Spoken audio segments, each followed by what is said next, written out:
ஒசூரில் கொட்டி தீர்த்த கனமழையால் வந்துட்டு தேசிய நெடுஞ்சாலையில் வந்து மழைநீர் தேங்கியதால் வாகன ஓட்டிகள் கடும் சிரமத்திற்கு ஆளாகியுள்ளனர். அதாவது ஒசூர் மற்றும் சுற்றுவட்ட பகுதியில் வந்து நேற்று மாலை முதலே கனமழை பெய்ய தொடங்கியது.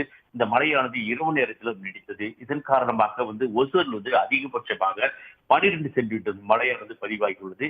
இதே போல் வந்து சூழ்கரி பகுதியிலும் கனமழை காரணமாக அருகே உள்ள குட்டைகள் வந்து நிரம்பியதால் மழை நீரானது வெள்ள நீர் போல் காட்சியளித்து அதே சாலையில் தேசிய நெடுஞ்சாலையிலும் மழைநீர் வந்து உபரிநீர் தேசிய நெடுஞ்சாலையில் தேங்கி நிற்பதால் வாகன ஓட்டிகள் கடும் சிரமத்திற்கு ஆளாகியுள்ளனர். அதாவது பெங்களூர் சென்னை தேசிய நெடுஞ்சாலையில் வந்து அதிக அளவில் மழைநீர் தேங்கியதால் அந்த பகுதியில் வந்துட்டு வாகன ஓட்டிகள் கடும் சிரமத்திற்கு சந்தித்துள்ளனர்.